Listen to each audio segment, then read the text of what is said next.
എമ്പുരാൻ സിനിമയോടനുബന്ധിച്ചുള്ള ചർച്ചകളും വിവാദങ്ങളും ചൂടുപിടിക്കെ Varghese വള്ളിക്കാട്ടച്ചന്റെ Facebook post ശ്രദ്ധേയമാവുകയാണ്. Empuraan അക്ഷരാർത്ഥത്തിൽ ആഘോഷമാക്കുന്നത് ഇസ്ലാമിസ്റ്റ് രാഷ്ട്രീയതയാണെന്നാണ് വള്ളിക്കാട്ടച്ചന്റെ ഫേസ്ബുക്ക് പോസ്റ്റിലൂടെ വ്യക്തമാകുന്നത്. ഫേസ്ബുക്ക് പോസ്റ്റിലെ പ്രസക്ത ഭാഗങ്ങൾ ഇങ്ങനെയാണ്: 100% IS ഐഡിയോളജിയിലും അതിതീവ്ര ഇസ്ലാമിസ്റ്റ് ആശയ സംഹിതയിലും അധിഷ്ഠിതമായി നിർമ്മിക്കപ്പെട്ടിട്ടുള്ള എമ്പുരാൻ സിനിമയെ വിമർശിച്ചും എതിർത്തും RSS അനുഭാവികൾ രംഗത്തുവരുന്നതും കേരളത്തിലെയും ഇന്ത്യയിലെയും മുസ്ലിം ജനതയും രാഷ്ട്രീയ പാർട്ടികളും മൗനം പാലിക്കുന്നതും എന്തുകൊണ്ടാണ്? പ്രതികാര രാഷ്ട്രീയത്തിൽ കേന്ദ്രീകരിക്കുന്ന പ്രതിലോമകരമായ ഒരു പ്രമേയമാണ് എമ്പുരാൻ സിനിമ മുന്നോട്ട് വയ്ക്കുന്നത്.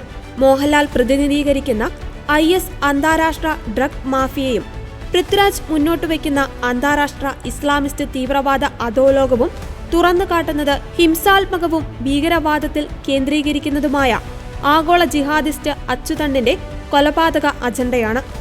2002 ഗുജറാത്ത് കലാപത്തിൽ ഇരകളാക്കപ്പെട്ട മുസ്ലിങ്ങൾ വെറുക്കേണ്ടതും പ്രതികാരം ചെയ്യേണ്ടതും ഹിന്ദുസ്ഥാൻ എന്ന സപജ്ഞയെയാണെന്ന് തുറന്നു പ്രഖ്യാപിക്കുകയും ഇന്ത്യയിലെ പ്രാദേശിക രാഷ്ട്രീയത്തിൽ ഹിംസാത്മകമായി ഇടപെട്ടുകൊണ്ട് ഹിംസയുടെ എല്ലാ അതിർവരമ്പുകളും ലംഘിച്ചുകൊണ്ടും മരണത്തിന്റെ മാലാഖയ്ക്ക് സ്തുതിയർപ്പിച്ചുകൊണ്ടും കൊലപാതകത്തെ മഹത്വവൽക്കരിച്ചുകൊണ്ടും പ്രതിയോഗികളെ കൊന്നു തീർക്കുന്ന പകയുടെ രാഷ്ട്രീയത്തെ ആഘോഷമാക്കുന്ന എമ്പുരാൻ അക്ഷരാർത്ഥത്തിൽ ആഘോഷിക്കുന്നത് ആഗോള ജിഹാദിസ്റ്റ് ഡ്രഗ് കാർട്ടലുകളുടെ നെക്സസിനെ പ്രതിനിധീകരിക്കുന്ന ഇസ്ലാമിസ്റ്റ് രാഷ്ട്രീയത്തെയാണ്.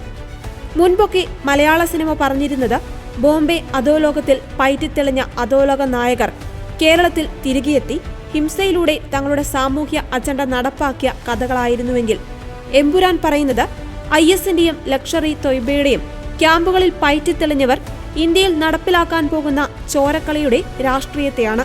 ഇന്ത്യയിലെ ഇസ്ലാമിസ്റ്റ് രാഷ്ട്രീയ പ്രസ്ഥാനങ്ങൾ ഈ ചോരക്കളി കണ്ട് സന്തോഷിക്കുമെങ്കിലും ഇന്ത്യയിലെ സാധാരണക്കാരായ മുസ്ലിങ്ങൾ ഇത് തങ്ങളുടെ അജണ്ടയല്ല എന്ന് തുറന്നു പറയുവാൻ രണ്ടാമതൊന്ന് ആലോചിക്കേണ്ടതില്ല എന്നതാണ് സിനിമ കണ്ടിറങ്ങിയപ്പോൾ എന്റെ മനസ്സിൽ തോന്നിയത്. ഇന്ത്യയിലെ ഇസ്ലാമിക സമൂഹം പ്രതികാരദാഹികളായ ഒരു കൂട്ടം മത തീവ്രവാദികളല്ല എന്ന അനുഭവമാണ് എന്നെക്കൊണ്ട് അങ്ങനെ ചിന്തിപ്പിക്കുന്നത്. സിനിമയുടെ സാങ്കേതിക മികവും ഛായാഗ്രഹണ വൈദഗ്ധ്യവും സംവിധാന മൂല്യവുമെല്ലാം കണക്കിലെടുത്താൽ എമ്പുരാൻ സിനിമ നൽകുന്ന സന്ദേശം അങ്ങേയറ്റം പ്രതിലോമകരവും രാജ്യദ്രോഹപരവും ഹിംസാത്മകവുമാണ്. എല്ലാ മതങ്ങളും മനുഷ്യ സമൂഹത്തിന് നൽകുന്ന സന്ദേശങ്ങളെ തലകുത്തി നിർത്തുന്ന കൊലപാതക രാഷ്ട്രീയത്തെ പ്രഘോഷിക്കുകയും ആഘോഷിക്കുകയും ചെയ്യുന്ന മനുഷ്യവിരുദ്ധ സന്ദേശത്തെ ആഘോഷമാക്കുന്ന സിനിമയാണ് എമ്പുരാൻ. ഇതിനെ തള്ളിപ്പറയേണ്ടത് മാനവികതയെ മാനദണ്ഡമാക്കുന്ന എല്ലാ മതസമൂഹങ്ങളുടെയും രാഷ്ട്രീയ പ്രസ്ഥാനങ്ങളുടെയും കടമയാണ്. സിനിമയെ സിനിമയായി കണ്ടാൽ മതിയെന്ന് പറയുമ്പോൾ ഒരു സിനിമ സമൂഹത്തിന് നൽകുന്ന സന്ദേശമെന്ത് എന്ന് ചിന്തിക്കാതിരിക്കുന്നത് സിനിമ എന്ന മാധ്യമത്തോട് പുലർത്തുന്ന തികഞ്ഞ നിരുത്തരവാദപരമായ സമീപനമാണെന്ന് പറയാതിരിക്കാനാവില്ലെന്ന് ഫാദർ വർഗീസ് വള്ളിക്കാട്ട് ഫേസ്ബുക്ക് പോസ്റ്റിലൂടെ പങ്കുവെക്കുന്നു.